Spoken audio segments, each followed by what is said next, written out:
John here. This video is about using the account creator.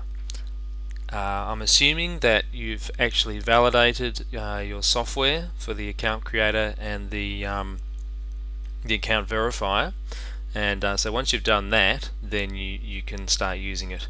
So that there's an actual setup process involved before you start the account creator, which is this register.exe software here. And the first thing you'll notice in the folder that you've got, in the account creator folders that you account creator files that you unzipped, are two files. One is blognames.txt, and the other one is proxies.txt. Now the account creator needs both those files to function. So let's talk about the blognames.txt file. So this file contains all the blog names you want to use for your new blogs. So to edit it, you just open up in Notepad. You just double click it, it should open up. Well, there we go. Just make it smaller for the screen. Okay, and I've already got some entries in here for sites that I've set up before. Now the reason you have all these blog names in here is that each blog name needs to be unique at wordpress.com for them to be created successfully. So now if you wanted to create 50 blogs, well then you have to type all these out, but I've got a spreadsheet which is also in here, which is the blog name generator, and it's a quick way to generate out these blog names without having to type them out. So we'll just open that up, and I'm just going to make it small enough for the screen. Bear with me. Okay, so what you can see here is the first column, which is the start. Let's bring this back over, which is this part here. The second column here can be this part here, that's the number, and the third part can be another keyword, perhaps this part here. So that makes it nice and unique. Now the way to generate out all these names like this is that we just change this to, let's say that's mobile, and then well, let's just start off again. We'll just delete all this. So I've got 100 in there at the moment. We'll just delete those, and we'll start off with just the first line here. So let's say we want mobile, and then a number, and then site builder. Okay, so let's say we start this number off at I've already created some blogs up, so I want to make them unique. So let's start this off at 201.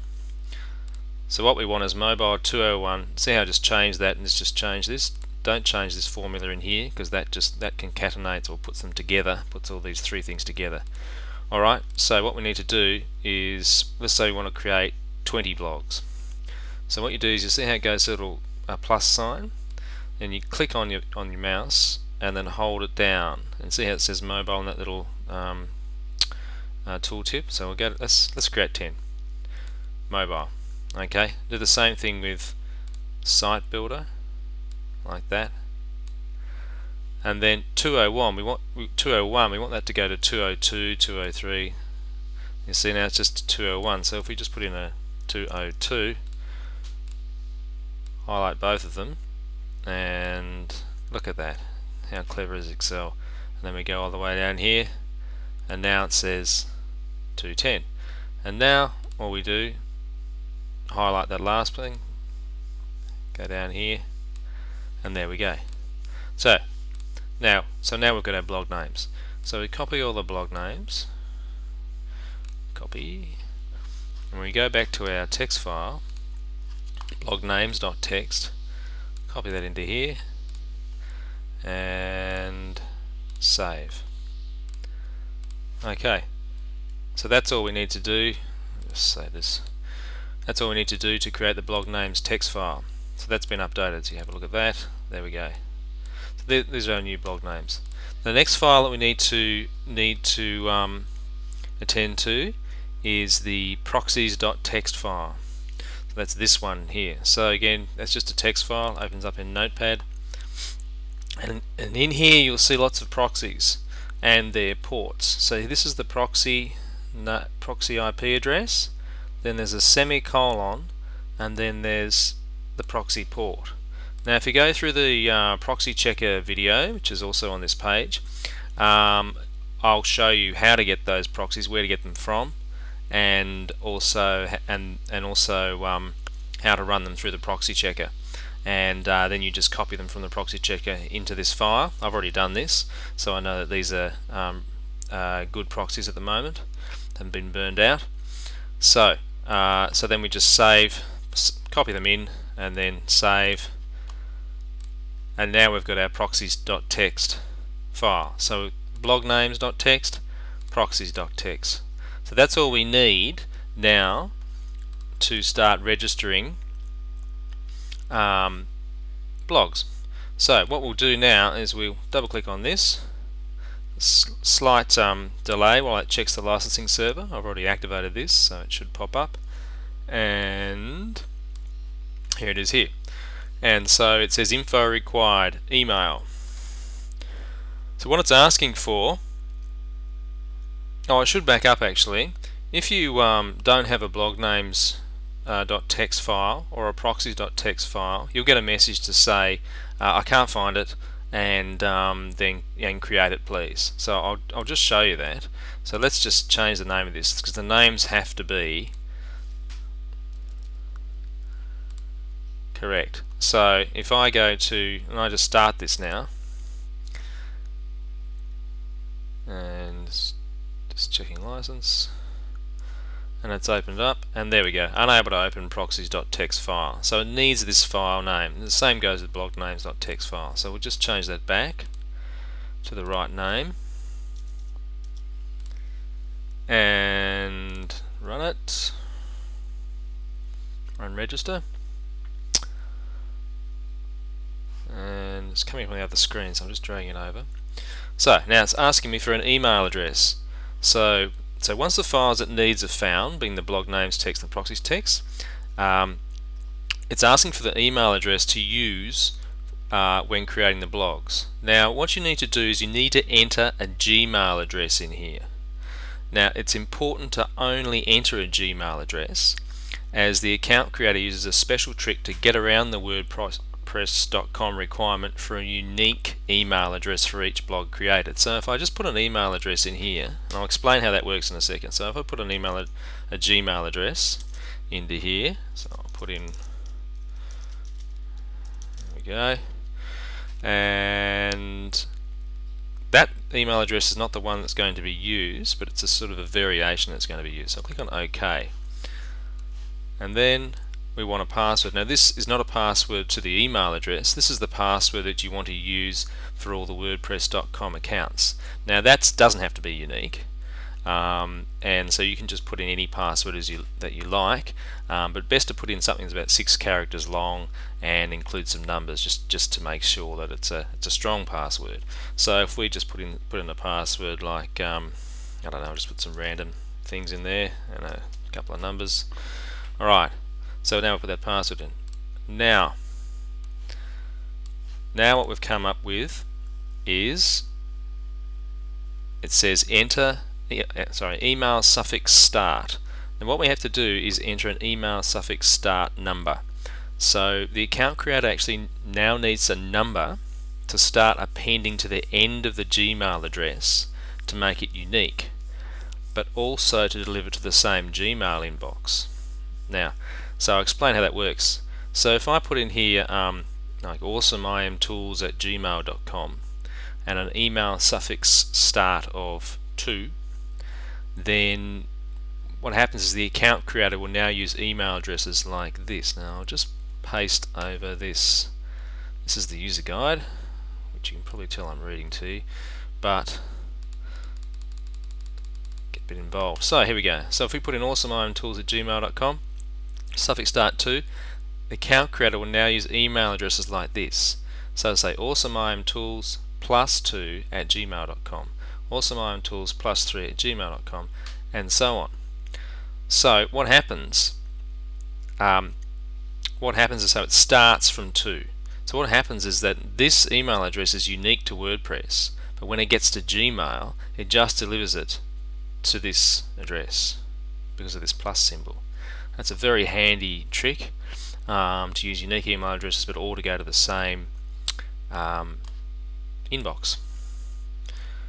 Alright, so let's put an email suffix start. So it starts from 2 or 3 or 4, whatever number you like. Now the reason you might want to not just start it from 1 every single time is because you might be using the same Gmail address, and you might be creating multiple blogs, and you need to make sure that's unique. So if you create 20 blogs, then the next time you run the account creator, you could start it at 21, for example, and then it'll start generating more unique email addresses. Okay, so we'll just start it at, let's say, on 5, and we'll click on I think that's it actually. Yes, we'll just click on OK, and that's it. So now what's happening, I'll just drag this over. This is automatically just opened up. It's Internet Explorer, and it's going to WordPress, and it's creating the blogs. Now I won't let it go through the entire, I think we put 10, but you'll just see it's just pausing, and the whole point of this is so that it acts like a human, and not like an automated bot. So now all you need to do, email has been sent, all you need to do is go off and have a coffee, come back, and then you'll see that all the blogs are created. So I'll just show you for another one. And what it also does too is when it starts up Internet Explorer, it clears out the cookies. There we go. So let's just close that down. And the other thing it does is it accesses a random proxy from that proxies.txt file to access WordPress.com.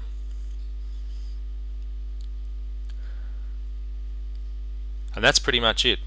Here it's just opened up again on the other screen. I'll just go back over here, just drag it over, here we go.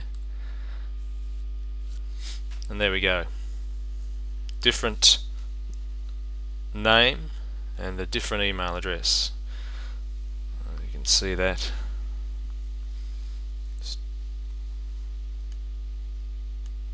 There we go.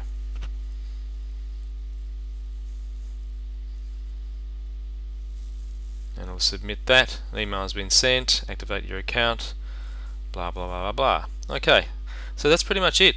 That's how you create, in this case, 10 blogs very quickly without having to go through the whole process. And the best thing about it is it keeps a record of exactly what it's doing, so that you can then automatically verify your emails and automatically verify the accounts.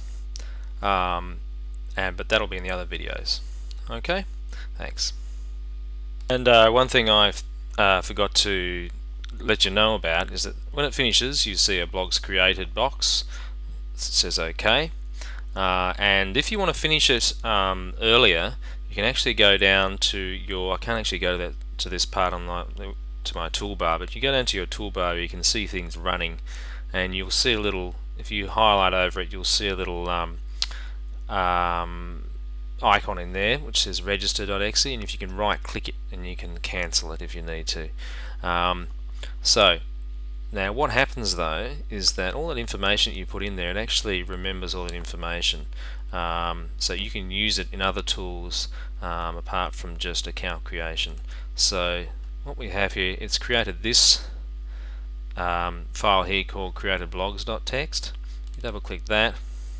So these are the ones that have just been created. Now if you've got other blogs that have already been created in here, it'll just append it to the bottom. It won't write over the top of it. So what you've got here is the URL of the blog, then you've got the username of the blog, and then you've got the password. And the same for the next one here, URL, username and password. Now yeah, you can use that for any other system you want, but it just keeps a record of all the blogs that are created and the password, so you don't have to to note down any passwords and that sort of thing when you put them in. Okay, see you in the next video.